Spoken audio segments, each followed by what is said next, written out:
Olá, bem-vindos à nossa terceira aula. Hoje falaremos sobre os cnidários, que são animais, pelo menos na minha opinião, bastante interessantes.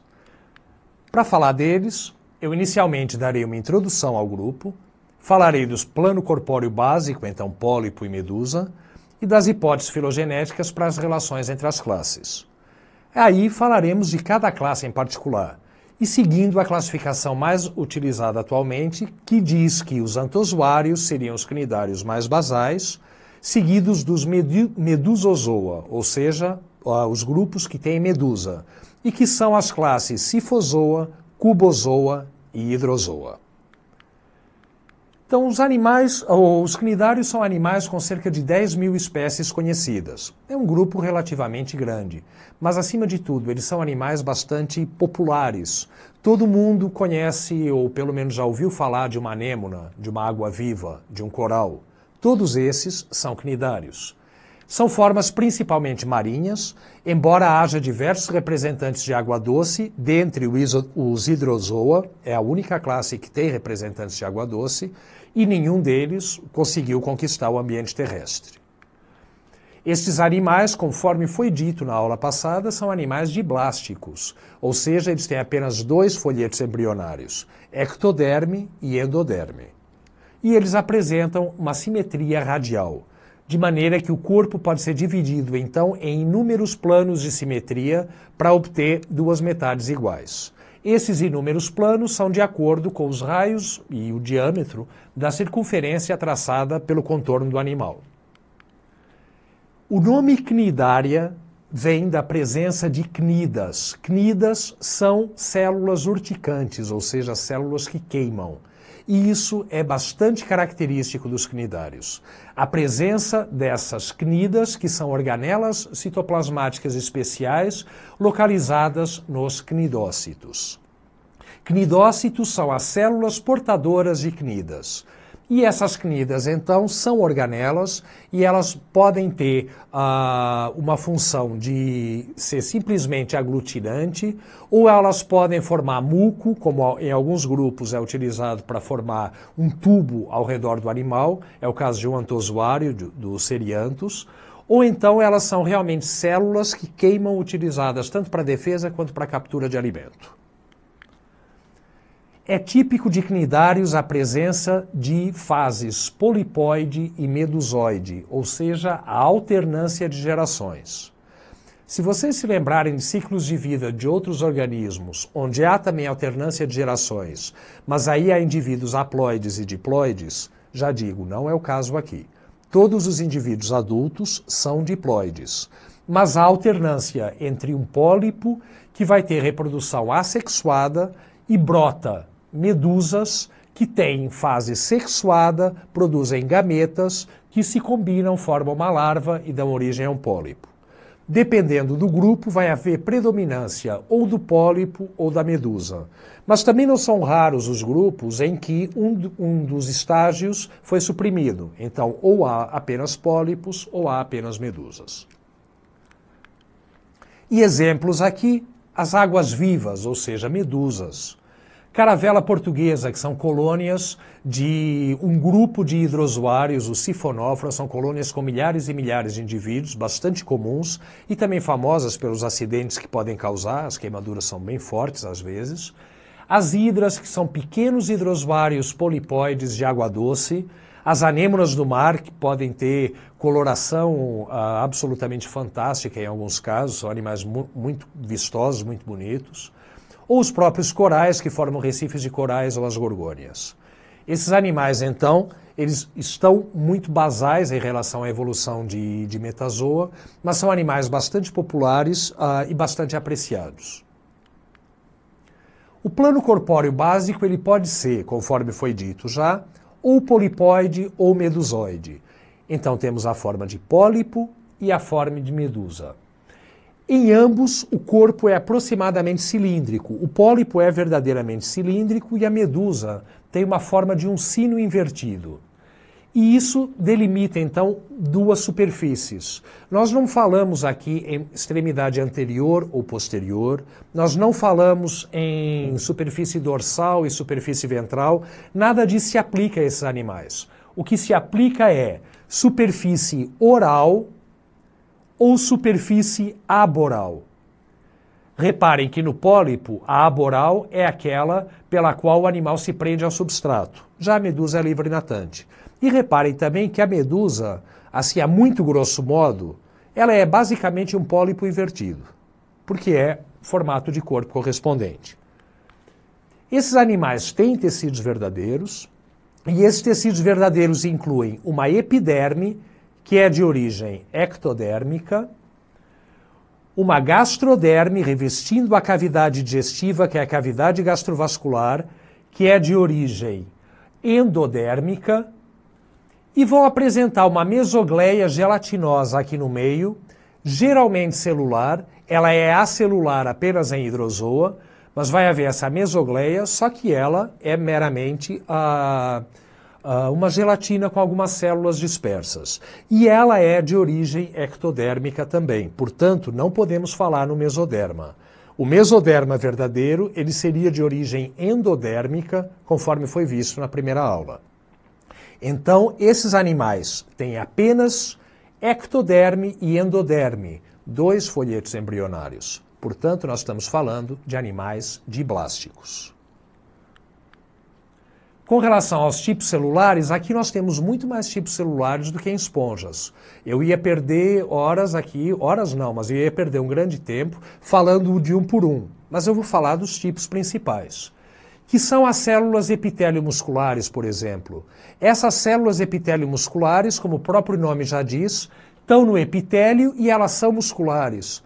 Mas é um tipo de musculatura completamente diferente da musculatura encontrada nos outros animais. Vejam, aqui as fibras musculares, elas são apenas a parte basal da célula que se prolonga.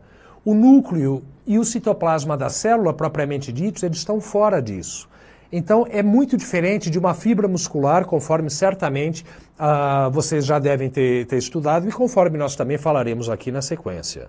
Mas essas células são características de cnidário e dá-nos a impressão de que essa musculatura evoluiu em paralelo, foi uma convergência com relação à musculatura dos demais animais.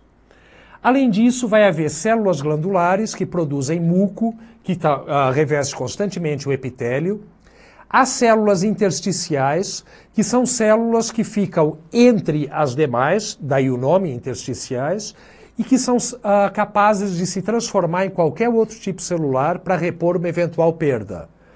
Vai haver cnidócitos, os cnidócitos, então, de que eu já falei, que são típicos do grupo, e que contém uma organela no interior, que é a cnida. Essa organela pode ser o nematocisto, quando ele é urticante mesmo, que é utilizado para a captura de alimento.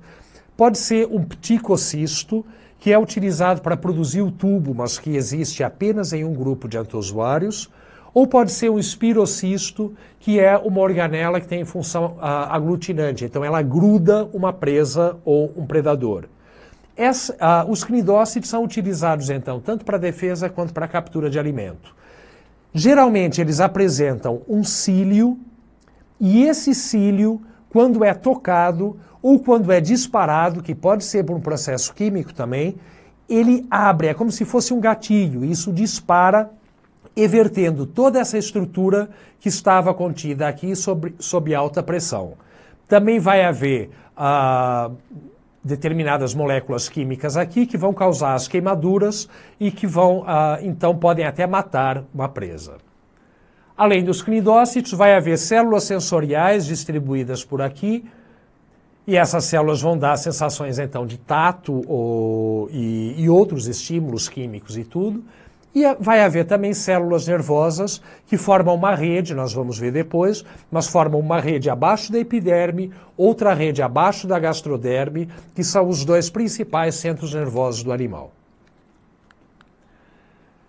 Abaixo da epiderme vai haver a mesogleia, conforme eu disse, as células que estão aí presentes, embócitos, vão se locomover por movimentos ameboides nessa matriz gelatinosa, E a origem dessas células é a partir da ectoderme, portanto ela não pode ser considerada como mesoderma.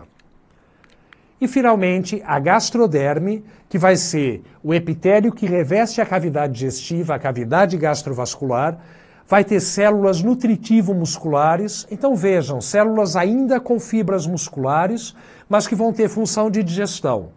Células glandulares ou enzimático-glandulares. Essas células secretam enzimas para fazer a digestão extracelular, então a digestão dentro da cavidade gastrovascular. Células intersticiais, mais uma vez para repor os tipos celulares perdidos. Cnidócitos podem estar presentes também para terminar de matar uma presa, digamos assim. Células sensoriais propriamente ditas e células nervosas naquele plexo subgastrodérmico que eu falei ainda agora. A digestão, então, ela começa extracelularmente, através das enzimas secretadas para dentro dessa cavidade gastrovascular, mas aí, quando as partículas de alimento já estão pequenas o suficiente, elas são fagocitadas pelas células nutritivo-musculares e a digestão é concluída no interior destas últimas células.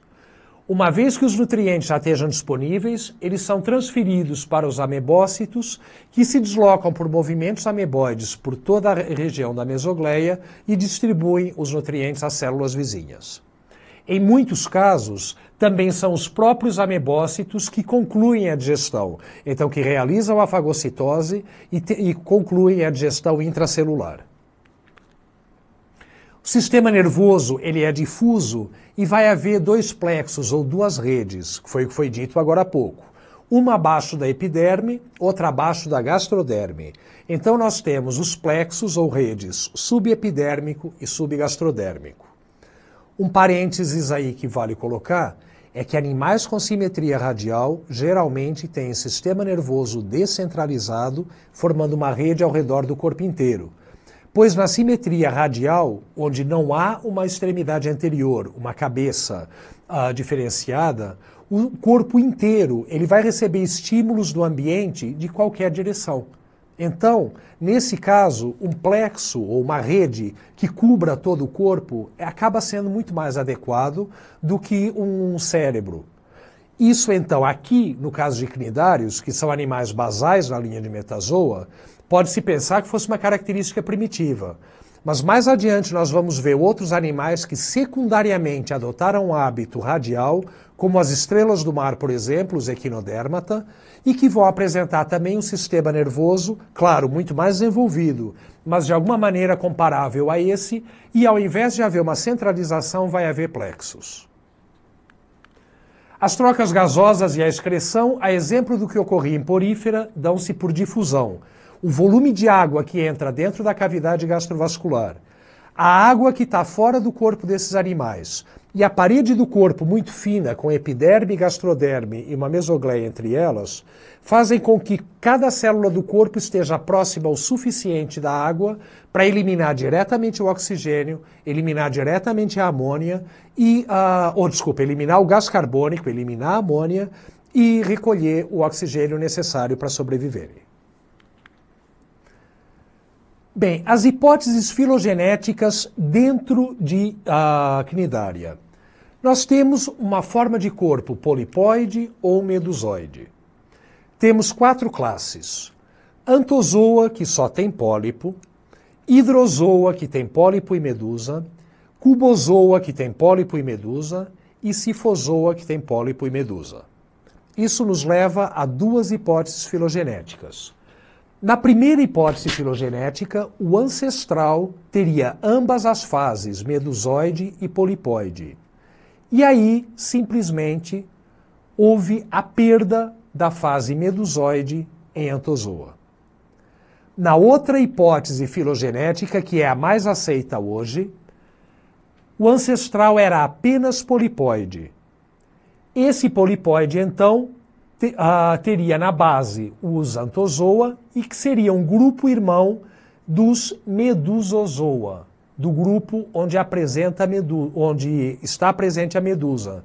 E a sinapomorfia, ou seja, a característica comum a todos os membros deste clado, seria o aparecimento da fase de medusa. Essa hipótese, repito, é a mais aceita hoje. Falando um pouco de cada uma das classes, os Anthozoa talvez sejam os cnidários mais bem conhecidos porque são formas maiores e que dão origem, então, às anêmonas do mar, aos corais, às gorgônias. Então, são animais bastante conhecidos do público leigo, digamos.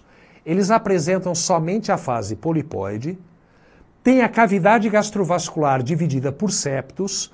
A faringe desses animais ela vai se formar com uma invaginação da epiderme, então vai haver uma faringe por uma extensão, e a cavidade gastrovascular ela vai ser dividida por septos ao longo de toda a extensão dela. Esses septos, no início, prendem-se à faringe, então formam câmaras completamente fechadas, mas quando a faringe acaba, eles ficam soltos dentro da cavidade gastrovascular e vão formar os chamados filamentos mesentéricos, que vão ter um papel bem importante na digestão. Vai haver cnidócitos tanto na superfície externa, a epiderme, quanto na gastroderme. Como eu disse antes, uma das funções poderia ser terminar de matar a presa, para evitar que ela se debata dentro da cavidade gastrovascular e possa, de alguma maneira, lesar o cnidário. A mesogleia desses animais é celular. Conforme eu disse também já, apenas em hidrozoa a mesogleia não é celular. E da mesma maneira, apenas em hidrozoa não há cnidócitos na gastroderme. A reprodução, ela pode ser assexuada por brotamento, então, semelhante ao que ocorre em esponjas, simplesmente começa a haver a formação de um novo indivíduo a partir da coluna do pólipo parental, e esse novo indivíduo se destaca quando está pronto. Ou então pode haver fragmentação seguida de regeneração, ou laceração pedal. Laceração pedal é um processo que ocorre em algumas anêmonas. Então, essas anêmonas, elas... Tudo bem, uma anêmona a gente pensa no animal séssil, um animal que não se desloca, mas muitas se deslocam sim. Não ativamente, mas elas andam um pouco. E algumas anêmonas, ao se deslocarem, vão deixando meio que pedaços, vão deixando partes do disco pedal no substrato. Cada parte dessas vai dar origem a uma nova anêmona. Então, isso obviamente ocorre muito na natureza, mas onde é fácil observar é em aquário. E em aquários, muitas vezes nós vemos anêmonas se deslocando sobre pedras ou sobre o vidro, pequenos pedacinhos ficando para trás, e nós vamos acompanhando isso e vemos que cada um desses pedacinhos dá origem a um novo indivíduo. De maneira que algumas anêmonas, inclusive, por mais bonitas que possam ser, algumas anêmonas são consideradas pragas, porque em pouquíssimo tempo elas infestam o aquário inteiro com novos indivíduos. A reprodução sexuada pode ser através de indivíduos dioicos ou hermafroditas. Ambos os casos estão presentes. As gônadas em Anthozoa sempre se formam na gastroderme. Na realidade, em todos os cnidários, as gônadas são de origem gastrodérmica, mas em hidrozoa as células migram para a epiderme. Nos demais, elas ficam na gastroderme mesmo. A fecundação pode ser interna ou externa, ou seja, os espermatozoides vão ser liberados na água do mar. Eles vão entrar dentro da cavidade gastrovascular de uma outra esponja, ou de um outro cnidário. Eles vão ser recolhidos, então, pelos tentáculos, a partir da água do mar, e vão entrar pela boca dentro da cavidade gastrovascular. Aí pode haver a formação de um óvulo, e a fecundação será interna, ou então, simplesmente, os espermatozoides haviam sido liberados, são liberados óvulos também, e a fecundação ocorre na água. O desenvolvimento é indireto e vai haver a presença de uma larva. As subclasses que nós temos em Anthozoa são Hexacoralia, que são os corais pétreos e as anêmonas do mar. Vejam, o prefixo hexa significa 6, porque esses animais têm os septos mesentéricos em múltiplos de 6. 6, 12, 18 e assim por diante. Então vejam aqui os exemplos.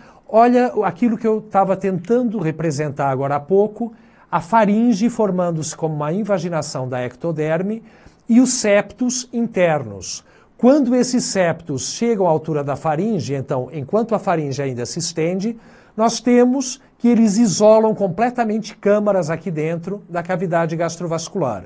Após o término da faringe, esses septos ficam livres aqui dentro, formando os filamentos mesentéricos.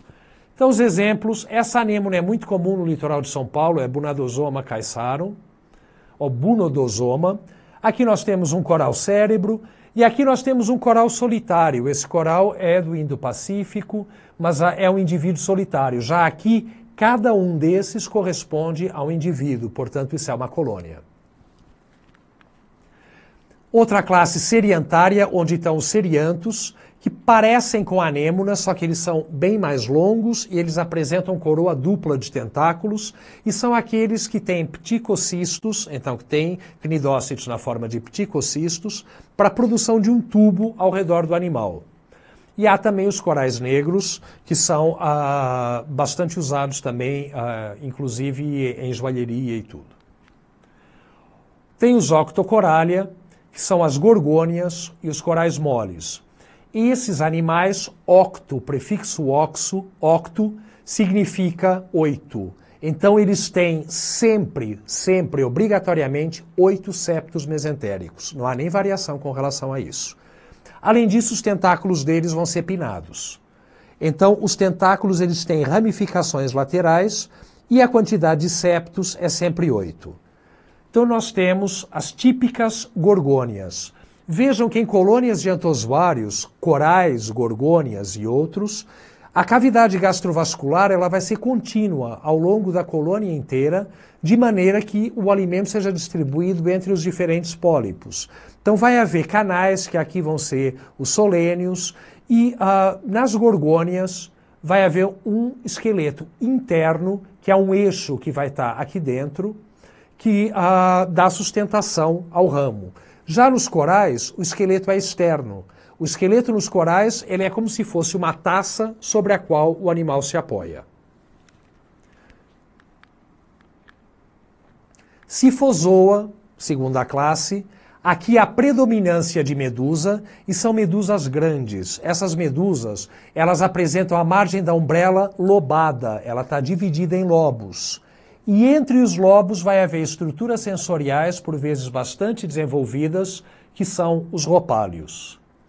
Essas medusas também, elas vão apresentar na extremidade aqui da boca, umas projeções que são os braços orais. Esses braços orais são geralmente 4, mas algumas outras apresentam inúmeros braços orais, então tudo isso ramificado, formando uma superfície bastante grande.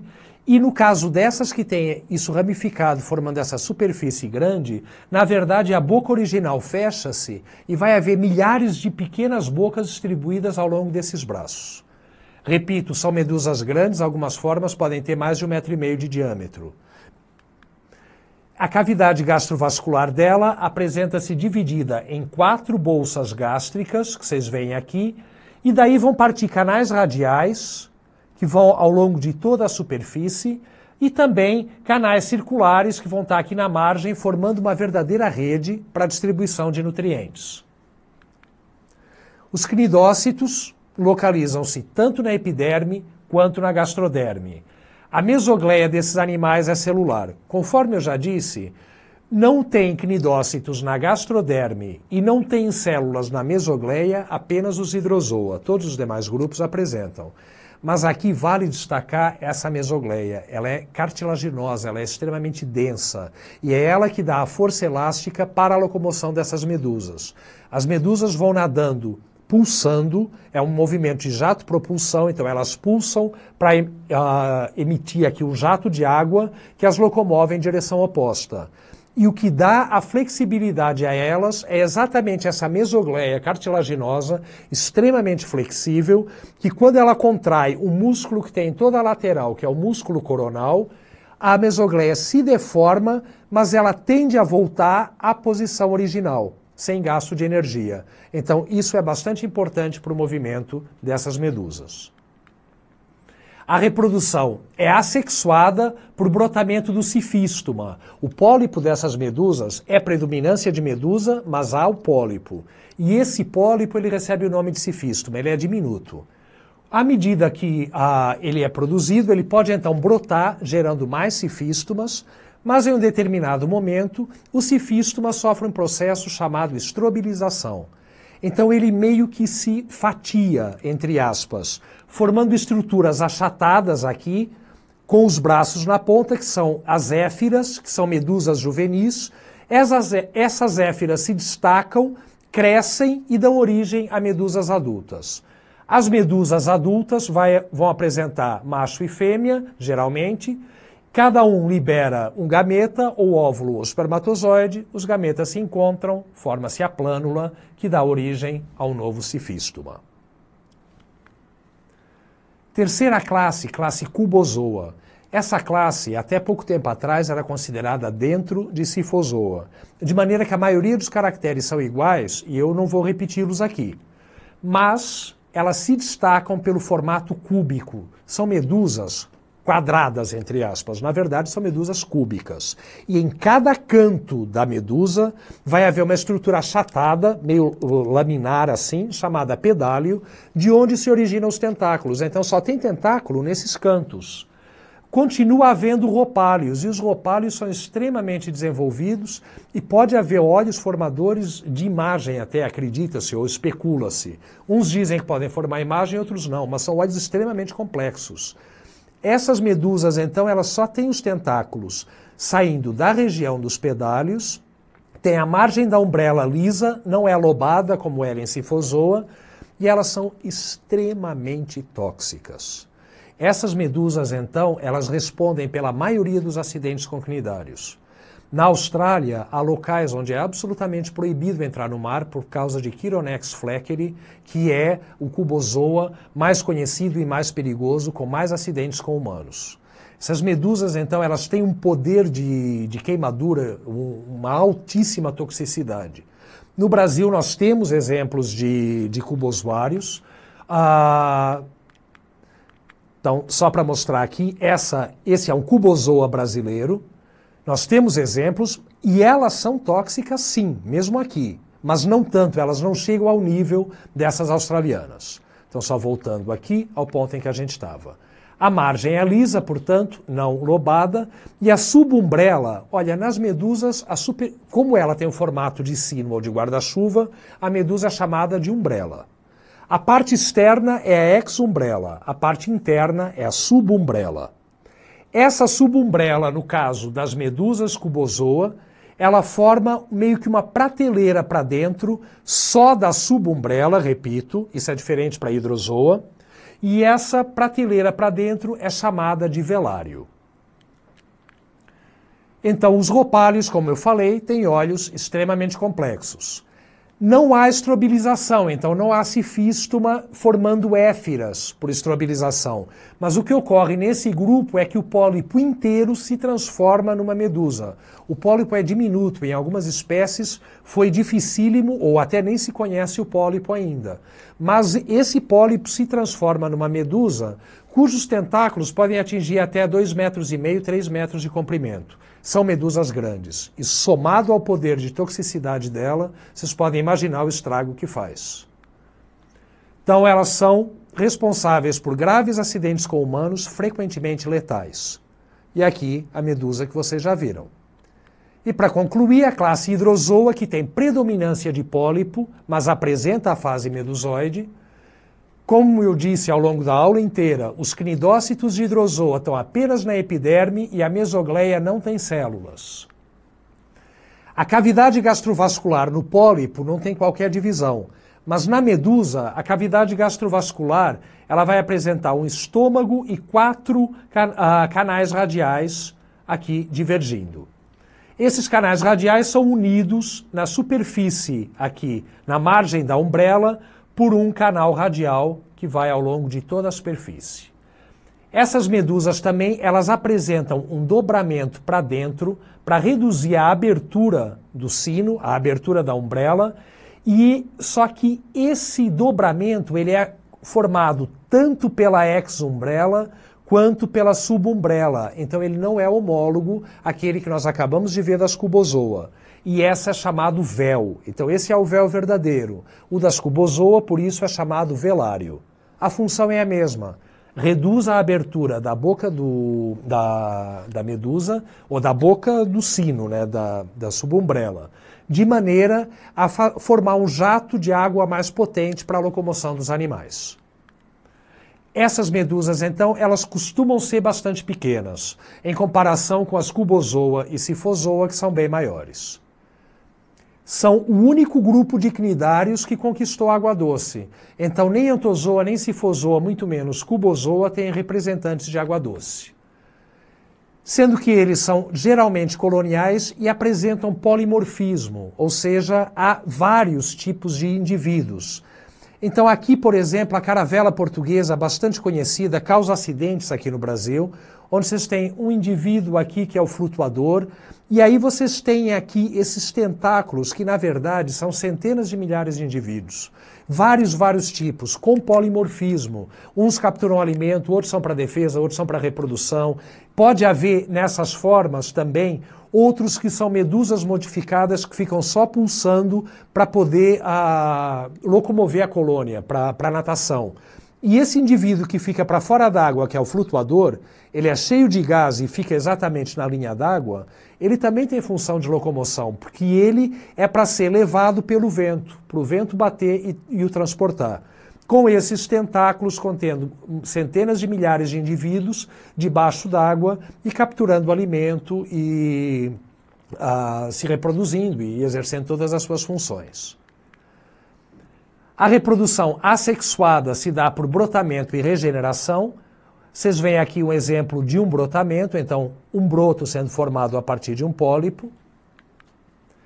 E a reprodução assexuada envolve então fases polipoide e medusoide, sendo que o pólipo geralmente brota as medusas, então é parte assexuada, enquanto as medusas, elas produzem óvulos e espermatozoides, elas tendem a ser dioicas, e esses óvulos e espermatozoides se encontram, formam uma plânula, que é a larva, e essa larva dá origem a uma nova colônia.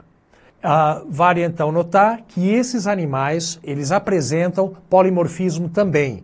É a obelia, que é bastante estudada até em livros textos de colégio, mas ela apresenta indivíduos responsáveis única e exclusivamente pela captura de alimento e digestão, que são os gastrozooides, e outros indivíduos que vão ser responsáveis só pela reprodução, que brotam as medusas, são os gonângios ou gonozoides, e eles nem se alimentam. Então toda a nutrição desses indivíduos vem através do psenosarco, que é o tecido comum da colônia com uma continuação da cavidade gastrovascular que se estende para todos os indivíduos, distribuindo os nutrientes. Era isso que eu tinha para falar de vocês de cnidária. Agradeço muito pela atenção e peço para continuarem acompanhando as aulas do curso.